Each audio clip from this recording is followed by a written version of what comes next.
My ankle is really sore this afternoon, so instead of doing something active, I'm going to do work on the diesel heater.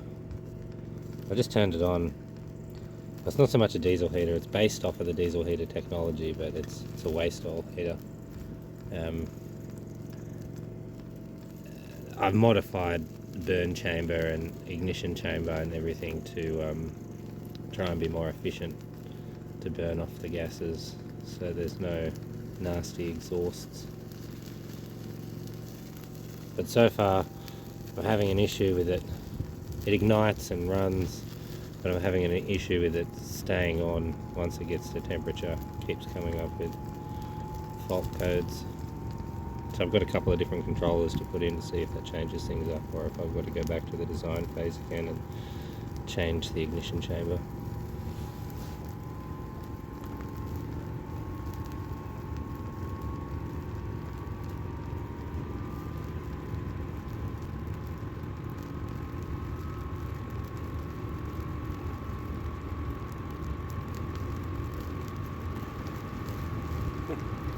Bloody smoky.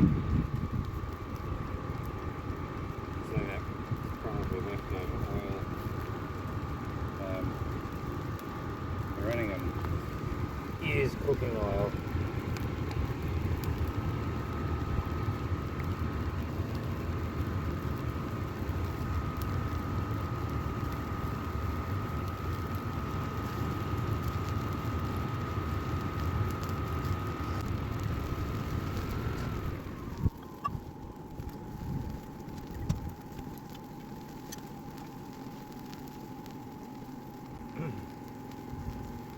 So it hasn't coated out, it's actually running. It's not at temperature yet, it's sitting at... Oh, now it's at 60. It's slowly rising. The burn chamber temperature. 61. So it's definitely on. But I've never seen it blow so much smoke. Mind you, it has been a couple of weeks and it's just been sitting here, not doing anything, so... It's probably, and the last time I used it, there was a whole lot of false starts that happened, and it didn't. It was just pumping fuel and didn't really do anything. So I think that might be what's happening, is we're burning off fuel that's soaked up into the carbon in the burn chamber. We'll see what happens. It may keep smoking. Might be the oil.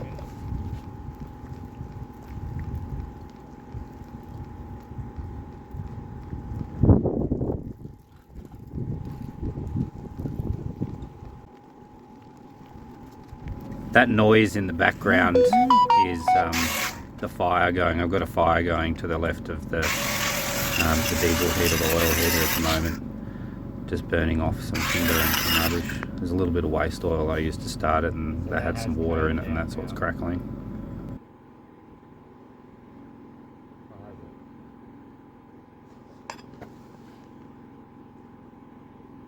Yeah, it's off. What I said then is I had to get up. The little power pack there, the drill caddy, wasn't actually plugged into the extension lead, so I had to go plug it into the power.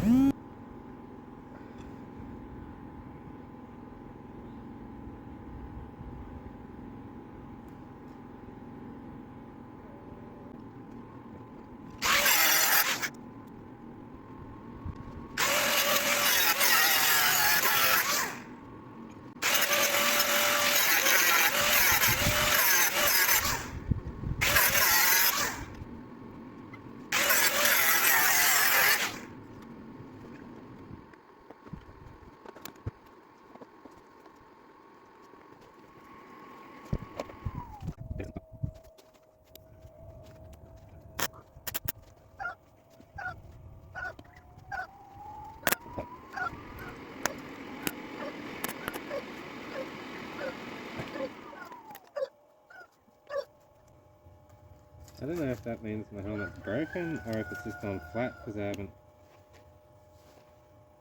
used it enough. Or what's going on?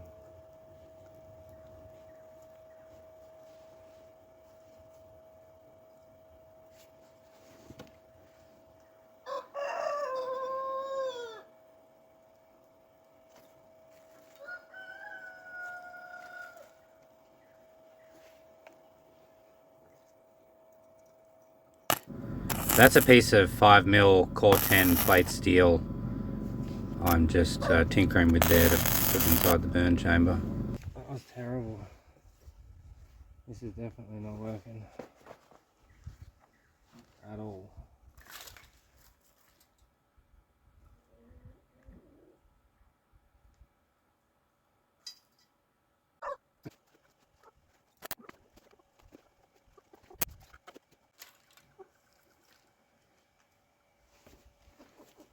I pretty much had to cut right way through the plate steel to get it to bend. One, I got weak hands, and two, it was just easier to do it that way. I'll just run a bead down it with the welder to reinforce that cut. But then I find out soon that the welding helmet's got a fault in it, and yeah, I couldn't really go any further.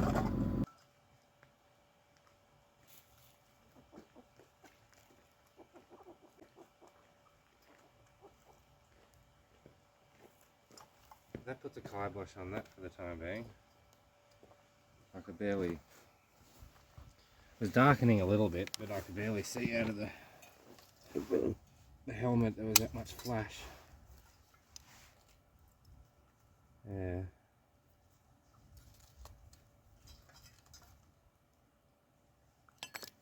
Basically what I'm going to do with these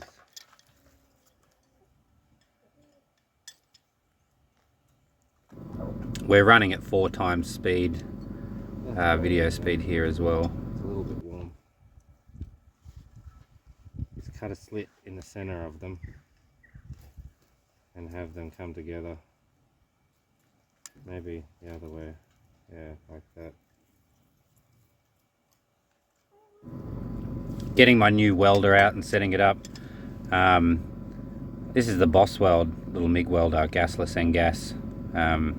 It's got a Synergic setting that does the amps for you.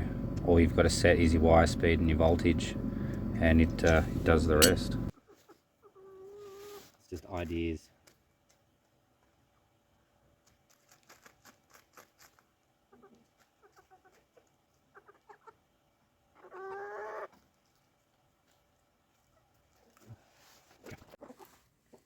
So it's another day.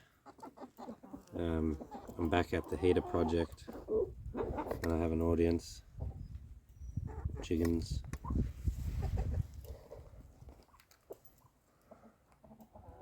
And a sticky beak. And they have made a new injector for the oil heater.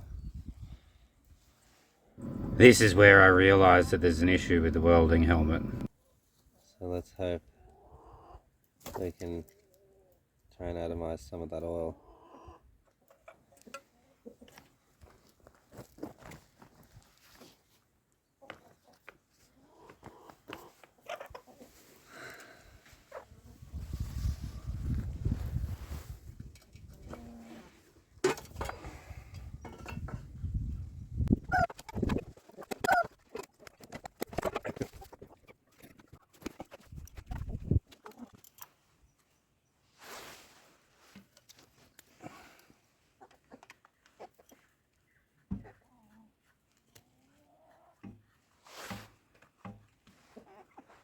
There again in the background we can hear that the heater just timed out on the ignition cycle. Fan off.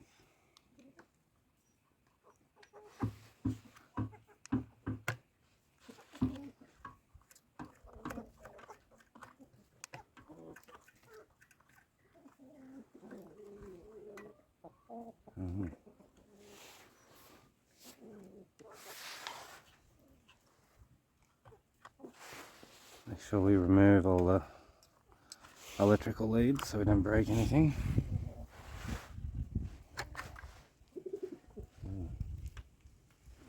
My homemade gasket. That's just a cereal box. Now, so what I did originally wasn't very permanent. It was just, you know, I just bent a bit of fuel line and poked it through the hole essentially. And there's no jet or injector or anything like that. It's just a straight bit of fuel line, and it kind of, the oil just kind of blobs into the chamber. It doesn't really have an efficient burn rate because it's just blobbing. You know, those little pulse pumps can produce quite a bit of pressure on the high side. So we'll see how it goes anyway with this injector. What I meant by that is the welding helmet, for anyone that doesn't know, has got a little solar panel on the front, so when you're using it, the flash from the welder charges up the helmet as you're using it. It's 2 little lithium ion disc batteries in it. But I have found out since then that the disc batteries are flat, so I'm hoping that's all it is in the helmet. I've just got to get some more of those batteries, and hopefully there's no issue with the helmet.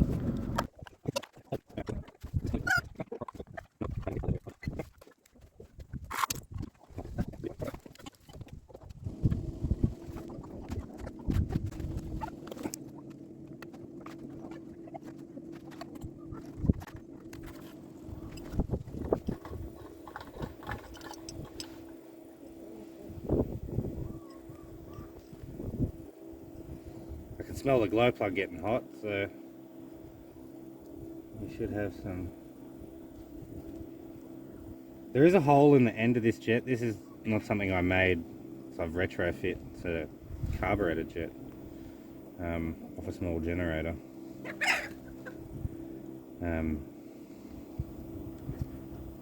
There is a hole in the end of it here. I'm not sure what's going to happen. It may just shoot oil out the front of the hole. If it does that, I'll probably plug that end piece up. I'm pretty sure that's brass, but I'll just plug it up somehow. Might even just put a tack on it with the welder.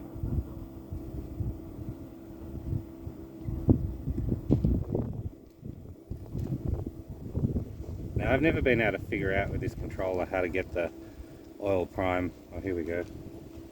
Oil pump just kicked. I haven't actually put them into the burn chamber yet. They're still sitting there. I haven't fixed the helmet, so we will see what happens as the project goes forward, if I use them or not. So we're coming to a different day now.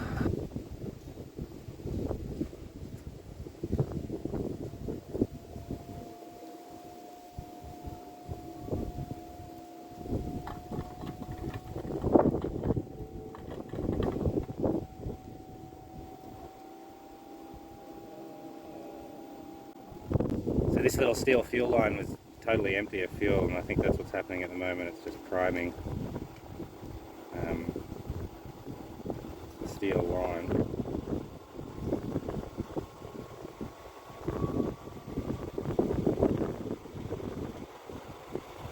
Oh, there we go.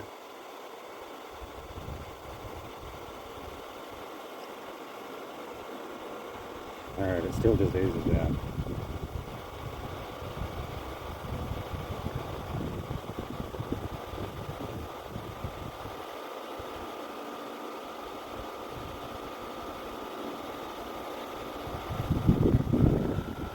It was designed, the burn chamber, to fit in there snugly, and it does only come in and out in one plane. You can't have it in any other.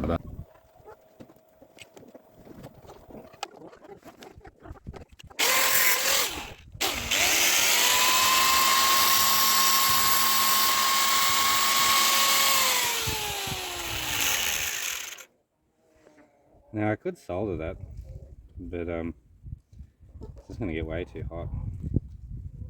The solder won't last a minute once the reaction's happening.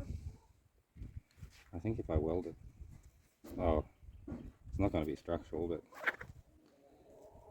I'll just lay a dob of weld over the end of it and hope to God I don't get it too hot and blow the whole thing apart.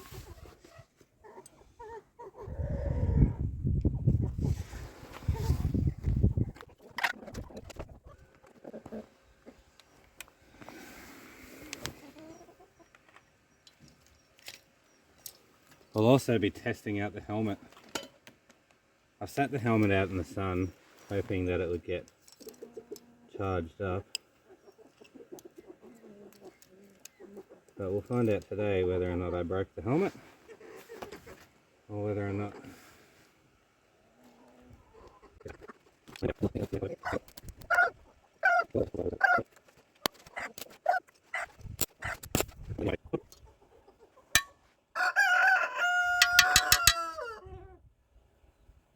well, if you can see that, but we blew the hole over. So no more hole in the end, just the ones in the side.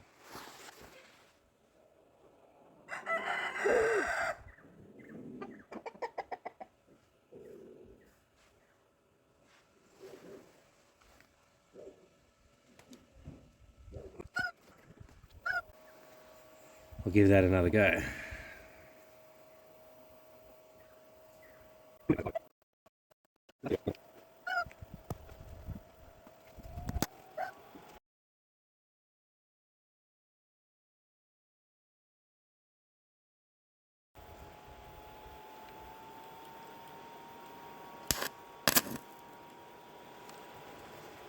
Helmet's definitely not working. Oh, look at that. We're getting some spray.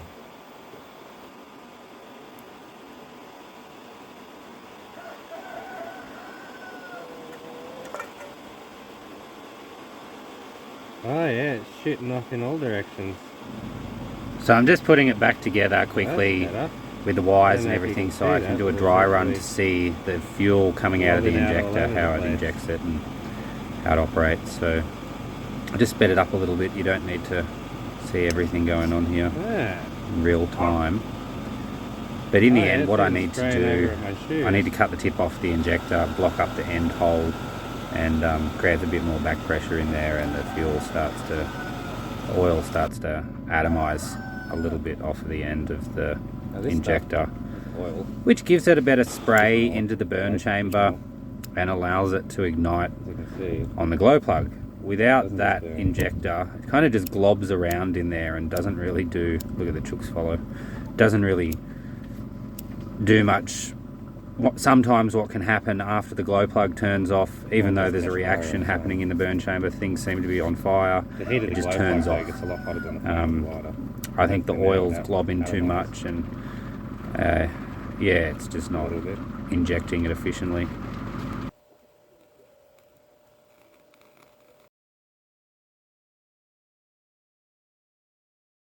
Going to be a failure point. I've got a little battery there that's gone flat, so I've got jumper leads connected to the car to power it, which has been a bugger. Later on in the day I start making a set of leads to run off with a 12 volt from the motorhome straight over there to work on it, so I give myself a 12 volt extension lead. Now for some reason the actual way that they do it with the diesel heaters, it's not really suitable. I've tried running the oil, waste motor oil and kitchen oil through it, and they do run for a period of time, but that little mesh screen fouls up fairly quickly to a point where it doesn't allow any vapor action to happen, and it just doesn't ignite anymore. And beyond that, the burn chamber itself just fouls up, you know, beyond running ability, especially if you're running it on a low temperature. Yeah. Now I gotta get this jet out. At one point I did put a couple of welds on the inside there to try and stabilise the fuel line, because it was actually popping out of this injector set, for lack of a better term. But it may prove a little bit difficult to get out now.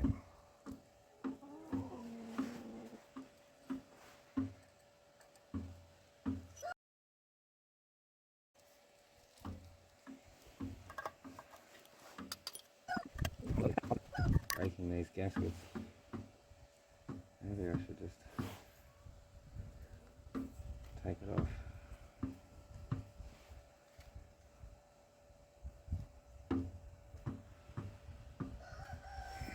Save me having to make it again.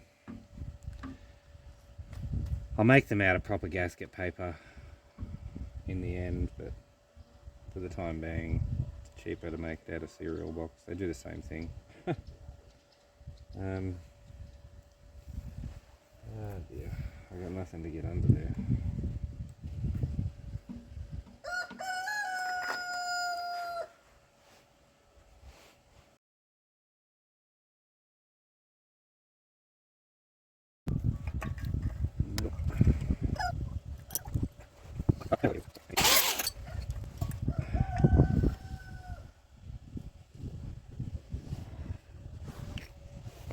Generally, I always find something pretty close by that I can just use to do what I need to do, but not this time.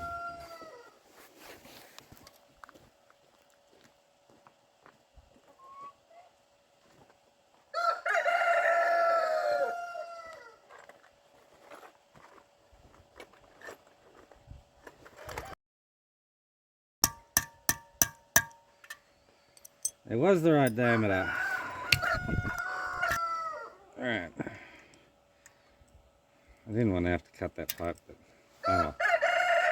It is what it is now. Now,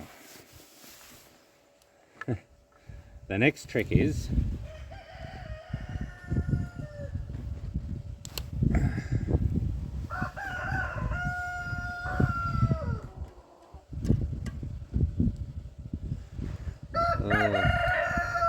I thought that was going to be an issue. Alright.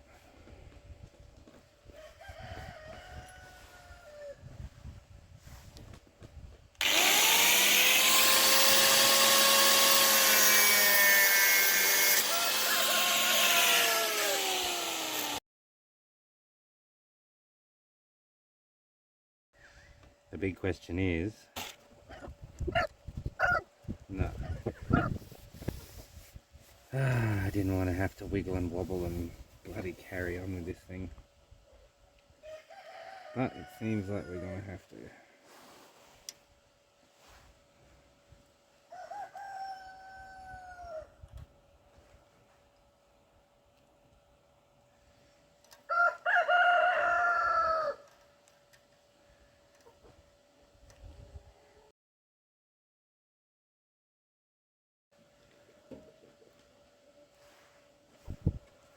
And now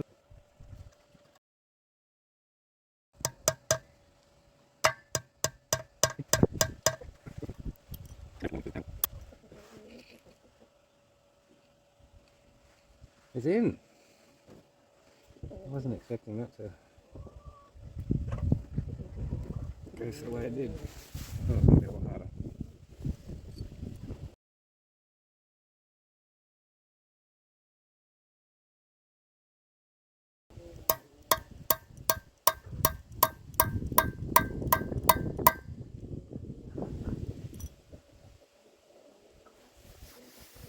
Alright.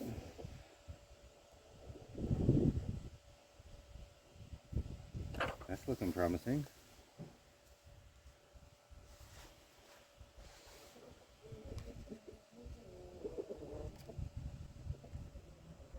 My Just Right cereal box gasket.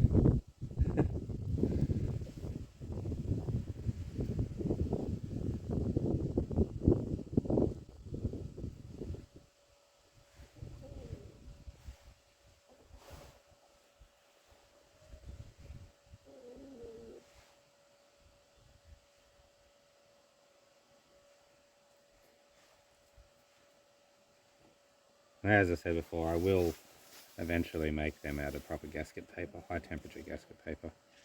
This backside here, it's not really too much of a concern. It doesn't get too hot. It's the inlet for the cold air side of the exhaust intake, so it gets a lot of airflow back there. On the other side, on this side, the hot side of the adapter plate, I made that gasket out of cardboard and alfoil.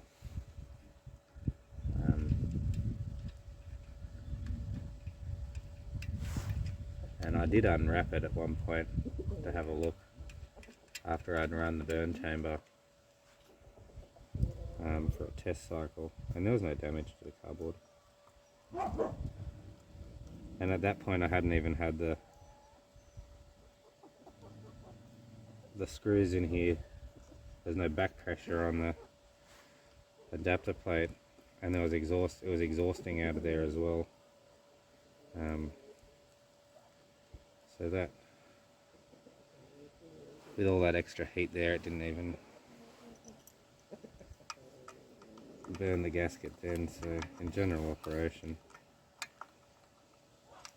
it wouldn't burn it anyway. But I had to make it a little bit thicker on that back side there, because I got the bloody plate a little bit too hot when I was welding it, and it's changed shape, warped a little bit, and I didn't use thick enough bit of steel that I could machine the face down and get a nice machine surface, so I just built a nice thick gasket to take up any discrepancy in the two faces. And I have gone through several different controller modules and different things for the computer side.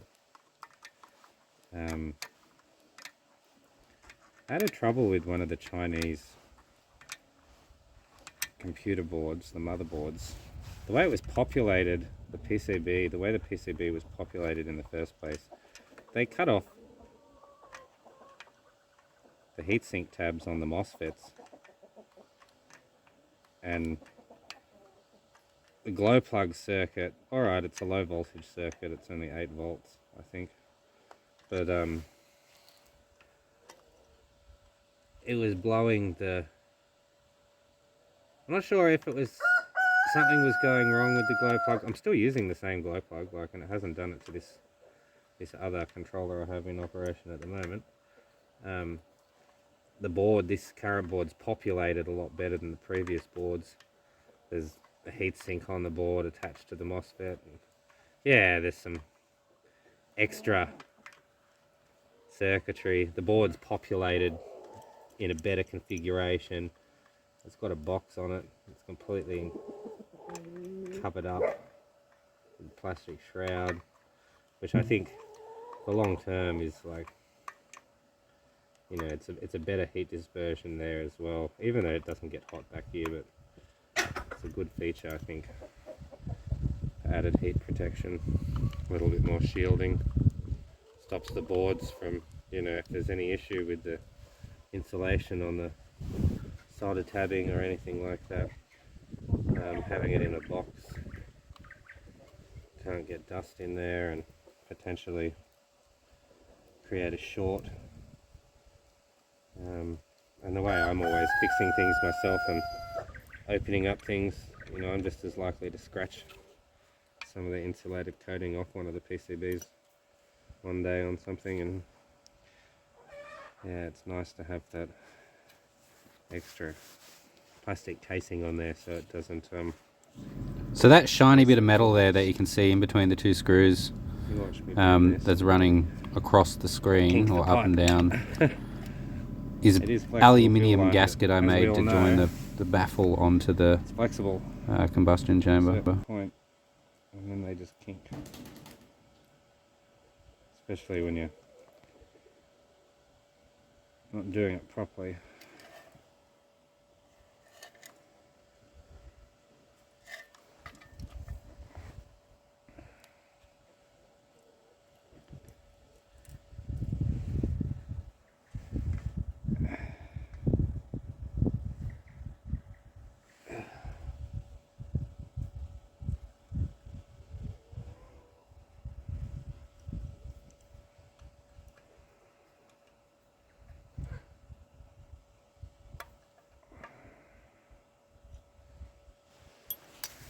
Nice little fuel line. Hopefully I haven't kinked it too much and prevented any flow.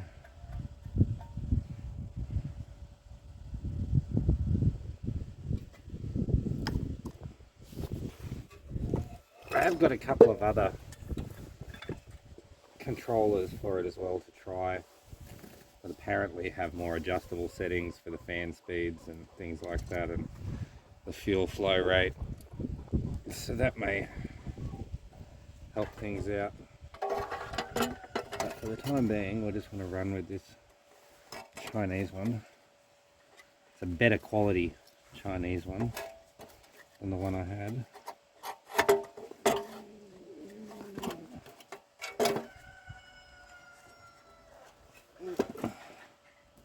Where are we?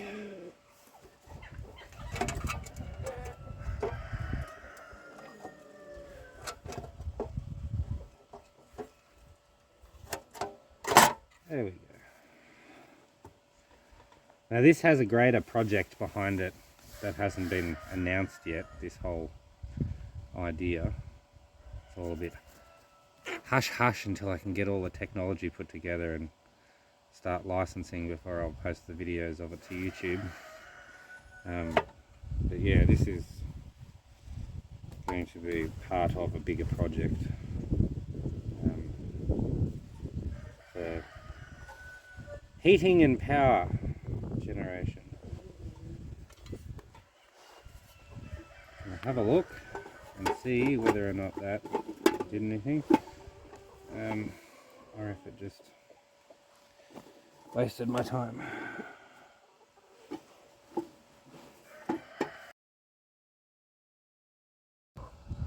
I'm now ready to do another test. I noticed before the fuel line, the little drum I was using for fuel has tipped over, so I'm just going to put it in the bigger drum. We're going to have to wait for priming to happen, so we'll just turn it on. No, we won't, because we haven't plugged it all in. Turn it on and start warming it up and priming, and so I've got quite a few air bubbles in the fuel line. Oh, we're not centered.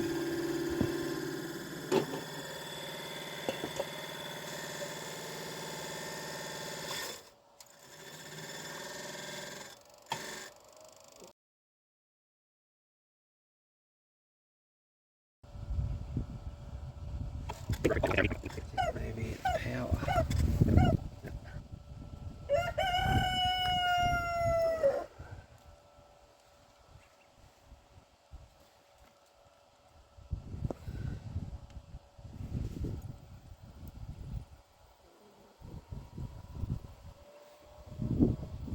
That sounds better.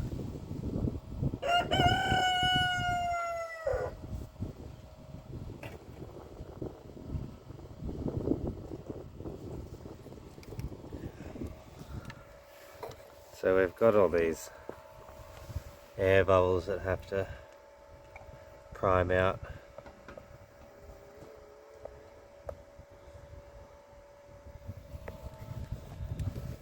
Still got my audience. And this just is waste veg oil. It's a little bit darker because the filter I used to filter the oil, this test sample had I'd filtered some sump oil with it as well, so that's why it's a little bit darker than just your normal coloured kitchen oil.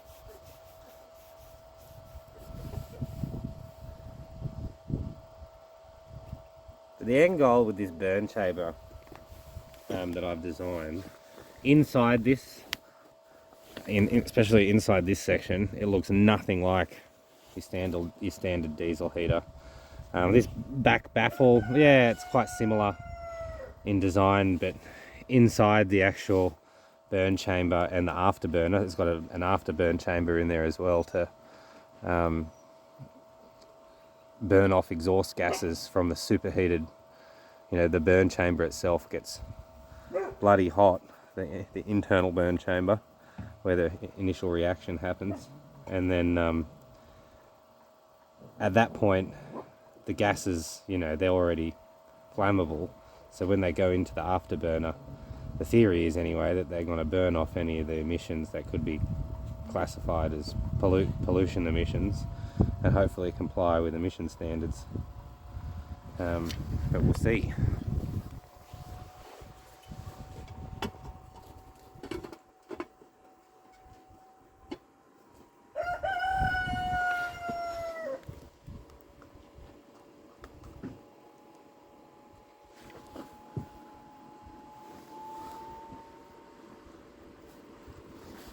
This controller is the most horrible thing to look at.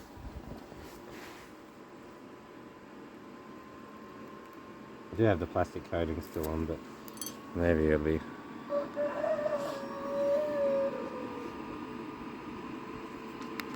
So at 21, I got it set at 21 degrees. That's our burn chamber temperature. Well, it's actually not the burn chamber temperature, it's the outer casing temperature. Yeah.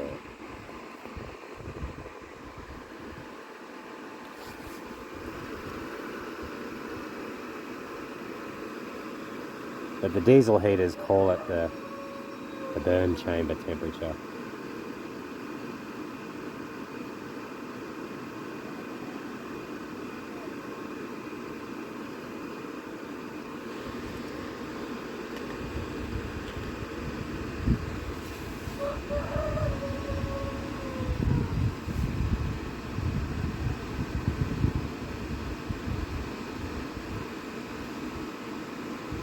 So it didn't ignite.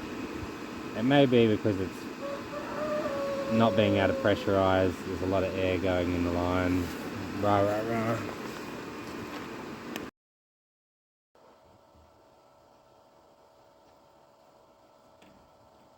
Alright. So, they're not actually getting... Some water in there. I'm just going to take it out. They're not actually getting any suction through here because there's not a lot of oil in there, and the hose is so flimsy, it bends before it gets down to the oil level, so we'll just put it back in this jar.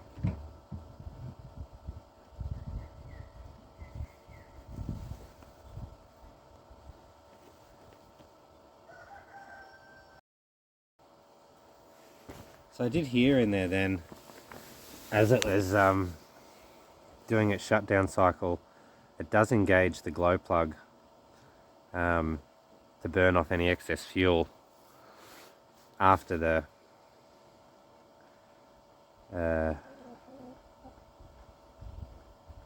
fuel pump's turned off. And I did hear it ignite then for half a second and burn off some residual fuel.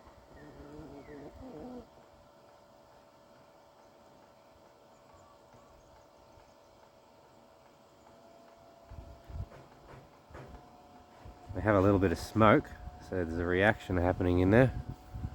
Not sure if you can see the smoke coming out.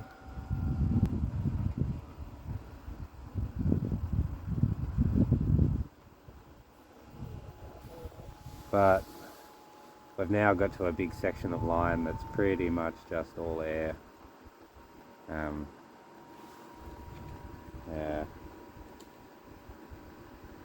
We haven't had any change on the temperature of the burn chamber. That Mod Podge of steel welded up on the top there is just to aid in taking some of the heat away from the body there, so the temperature sensor doesn't overheat. Bearing in mind this is a first prototype, and when it's done in its final stages, it'll be cast aluminium for proper heat dispersion. I know everyone's going, watching going, oh, it's not going to disperse the heat properly. Around this casing, from this is the inlet and the outlet's on the other side, so we're pushing in a lot of air, cooling that outer casing. And that's what that eyesore of all that steel welded up the end there, the rings and the slits of steel, is for dispersing the heat. In an ideal world, if I could cast aluminium at home cheaply and easily, I'd have casted it out of aluminium, but you know, I had on hand steel tubes and pipes, so we got done out of steel tubes and pipes. Now, hoping this is going to go on my pending I get it to work properly and I can actually run it on waste oil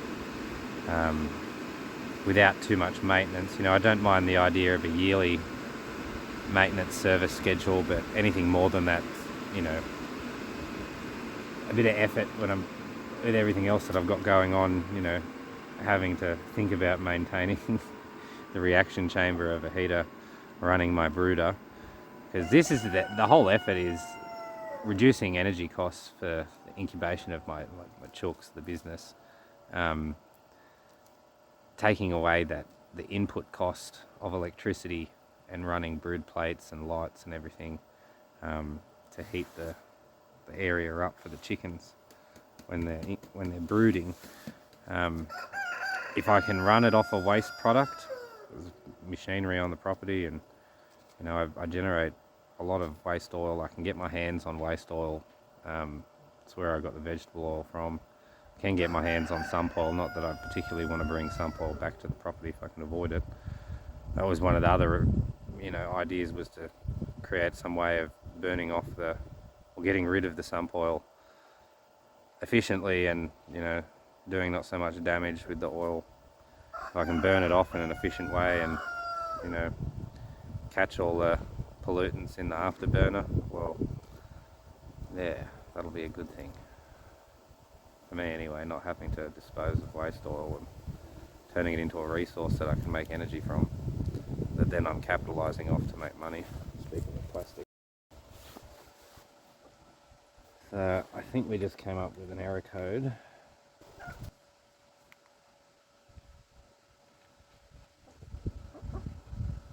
Now, it only came up with an error code because it cycled through too many start cycles without ignition, and that's because, I'm not sure if you'll be able to see from over here. Try and zoom in. You can see the end of the oil, and then we've got a big stretch of air. So all those little bubbles have already been pulled through, and that's just a stretch of line that didn't prime the first time around, when you can see it's primed all the way to the filter. And now we've just got to prime the rest of that line up. And we should be back in action. Hopefully it'll just ignite, and that'll be that.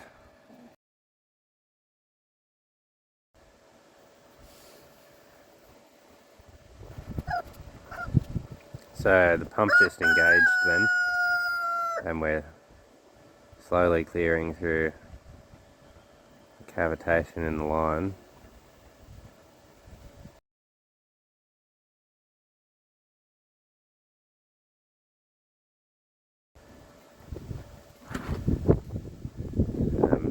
I will speed this section up. I won't make you sit here watching. Keen eye actually might be able to see. Yeah, you can see in that line when the fuel will be coming through. It is quite a dark colour. I can hear in the out of the exhaust there is a little bit of a reaction happening. We have ignition, but I imagine that ignition is going to be short-lived. There may be enough residual oil in there to keep it running.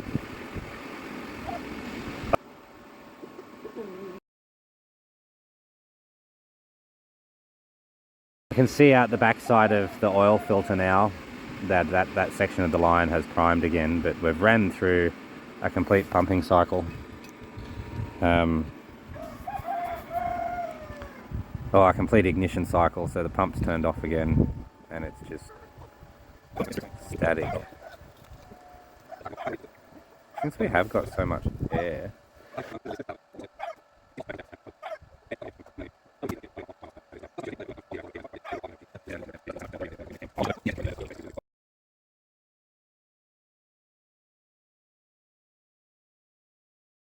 more electricity.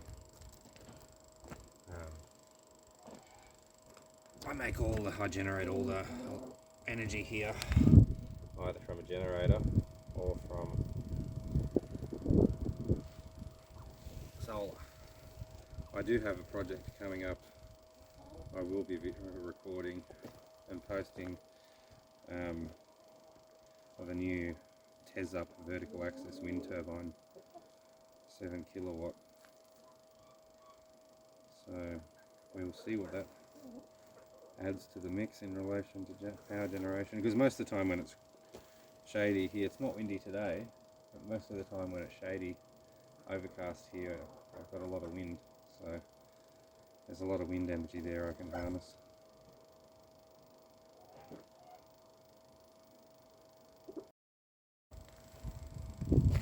This is a prototype. If I manage to get it all working correctly the way I want, I will be having it manufactured and cast and done by an engineering company. So that way I'm not, so it's all even and matched and sized. I'm no engineer. I just cobble things together, slap happy, best I can. Now I can see a little bit of smoke coming out again. It sounds like there's reaction happening. There's still a little bit of oil to be primed. I can hear the oil pump's a little bit noisy, so it's pumping dry.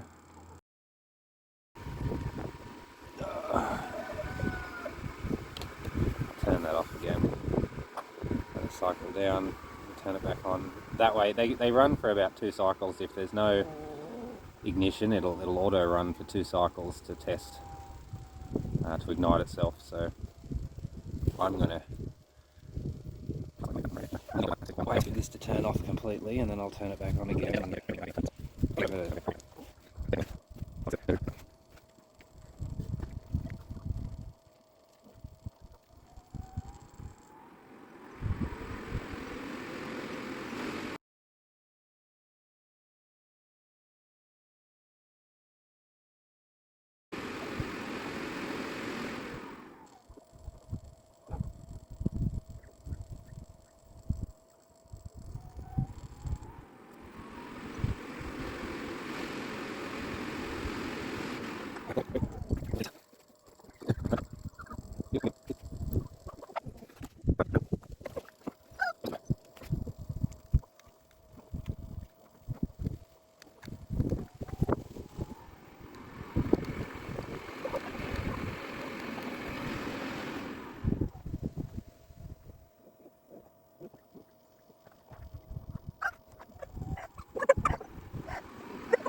I opened up the burn chamber and and removed the afterburner and did some fiddling and put it all back together again, and I did all that off camera because that's need to know information.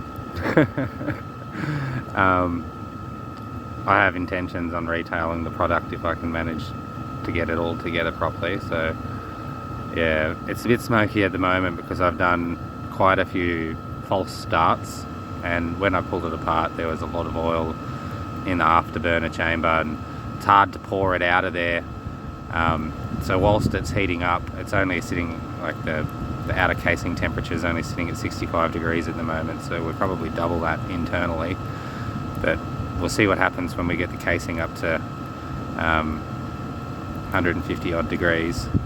Hopefully at that point, we'll have a really high internal burn chamber and we won't be seeing so much of that white smoke. We are using vegetable oil mix. It's over there in the little jar. I do have a little bit of petrol in it because I've ran out of ethanol. So I just used some petrol.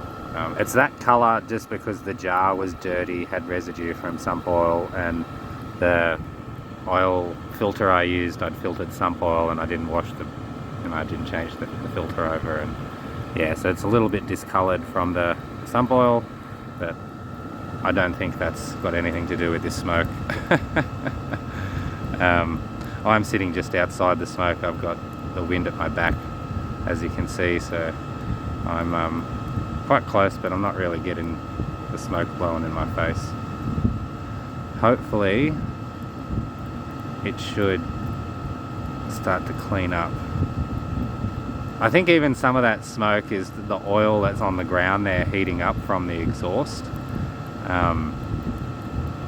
Yeah, it does seem, the smoke does seem to be thinning out. It's not so thick white like it was a few seconds ago. But that could be just the airflow changing the view of the lens on the camera. But we will see. I will come back and let it burn for a little while, and I'll come back and show you what's happening. I can see directly underneath the exhaust. I don't know if you can see that there. The oil that's on the ground is actually bubbling. Looks like it's frying. There is still a little bit of smoky. You can actively hear that it's on, obviously. And I'm not sure if the camera is picking up any of that smoke. No, not really. But there's a little bit of smoke, like what you would see, you know, in your kitchen, heating the oil up a little bit too hot, and you get that smoke coming off the edge of the oil. Well, that's what we're having at the moment, and I'm confident if I moved the heater away from the patch of oil on the ground there, there'd be no smoke at all. It would be totally clean exhaust gases. Well, I shouldn't say clean, but no coloured smoke. It definitely won't be clean. It has thrown out, I don't want to stick my fingers underneath there, but it has thrown out a little bit of carbon. You can see, try and get a bit out of here. Yeah, there's some carbon that's been kicked out of the exhaust chamber. I'll let it keep running. We've got an hour, a couple of hours worth of oil in that container. So we'll let it run, let it clean itself, see how long we run for, if we get any issues, if any error codes come up. I won't let you guys, I won't put you through the mundane task of sitting there watching nothing happen, but when it does, I'll come back and we'll have another look.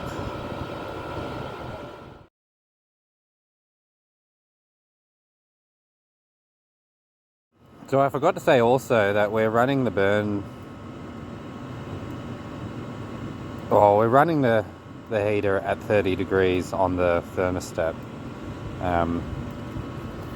It goes up to 36 and down to 8. So we're running quite high at the moment. I want to burn that chamber hot. Now the outer casing, the temperature sensor, everyone says it's the burn chamber temperature, but it's not. Even on the diesel heaters, the Chinese diesel heaters, it might be called the burn chamber temperature sensor, but it's actually the heat sink temperature sensor, because it's not inside the burn chamber. The reaction in the burn chamber is going to be a lot hotter than the outer casing temperature, because the outer casing is acting like a heat sink to disperse the heat into the air that's being ducted into the room. So you're ducting cold air in one side of the heater. It's cooling down the heatsink, taking heat out of it, and then moving that heat into the area that you're heating. So it really is the heatsink temperature sensor, not the burn chamber, because the burn chamber temperature inside the heater is going to be a lot hotter than the outer casing temperature because of the process I just explained. So yeah, all the people out there that keep saying burn chamber temperature sensor, you're wrong. It's not a burn chamber temperature sensor. It might be a temperature sensor that's called a burn chamber temperature sensor by the instruction manual or the Chinese diesel heater people, but it's not. It's the outer casing temperature sensor. The reaction inside the burn chamber, and I know that the reaction inside the burn chamber is a lot hotter because I put a probe in there that I ended up melting. It's just a wireless probe for cooking in the kitchen, and it got a hell of a lot hotter than the temperature sensor on the outer casing. So there is a lot more going on internally. Now I have moved the position of the thermostat to slightly offset from one angle. Anywho, one side of the outlet, hot air comes out here just to blow some hot air over here, so hoping we can start to get up a little bit, because the ambient air temperature here is only about 5 degrees at the moment, and it is running itself, you know, trying to match the external temperature with the internal temperature of the room, but we're sitting outside. So I've moved the thermostat a little bit closer to try and give a reading to the thermostat that the room's getting hot or hotter, and then I'll be able to monitor how the machine idles up and down depending on what the room temperature is. And I can already hear that the fan has started to slow down as the air's heating up the temperature sensor in that little thermostat controller. So we will see what happens as time goes on, and yeah, I'll do a couple of cold starts, turn it off, let it completely cool down, and start it up again to make sure that there's no issues with startup and burning oil and starting the oil. As I said before, I'm reluctant to show people what I've done internally for it to operate solely on oil. Yeah, just because I want to try and patent it. That'd be nice before I go showing people what I've done. But rest assured that it's not that difficult. It's something unique. It's not in any of the other, you know, diesel heaters or oil heaters that are on the market. It is all to do with the burn chamber and the way it exhausts. In the background here, I was making those 12-volt leads. Still got a glide plug in that there. I spoke about before. Doesn't have, as you saw the other day in that video, I've got a completely different injector set. I've let you see the back of it, where the injector set gets put in, but there's nothing special there. It's the other side of that little adapter plate that adapts the Chinese diesel heater fan onto my burn chamber and my ignition chamber, my burn chamber, and the afterburner plus exhausting system. So one day we'll take a sneak peek in there. Now I can hear that. You might be able to tell that whirring noise in the background. I have sped the video up quite fast here. Can see that. It's like 20 times. There is the a little speed bit of smoke that's appearing again. I'm not sure if that's just because I was using the angle grinder. That oil is burning off the ground and still bubbling. May have been after. So yeah, it is just controlling the fan speed and the oil flow rate. Played around with the controller then in that frame. But temperature reading. Actually nearly cut the end of my thumb on the thermostat side with the angle grinder. So we'll see how long it runs for and if we generate any fault codes. Drive myself off to the hospital after the initial adrenaline wore off, and I calmed down a little bit because it was a big gash, like I could see down to the bone. I've been running for quite a while now. Cut the tip of the glove off completely, pretty much. And when I saw that, I had this moment where I was like, oh gosh, I've got to go to hospital in the house. And that smoke I bleed a lot mostly now. And I was bleeding everywhere. And when I saw how much blood there was, I the ground. Bandaged it up and went to the hospital. Got and 6 internal stitches and some glue inside. Actually, without any smoke. Unfortunately, I didn't catch it on camera. I cycled it up and, and down I wish I had of times and been on camera and caught me cutting myself. But the next clip is up to the the oil day speed after. and the I'll add a pic. Increasing temperature again. There was a little bit of smoke, but considering we're burning a waste oil, that's pretty good. And we're running the heater again. I turned it off and on a few times, let it cycle off completely, cool itself down, let it sit there for a little while and restart. And now we don't have so much light, so we can see we've got 208 degrees on the outer casing temperature sensor, which is just sitting right there. Runs back to the controller, and it is mighty warm.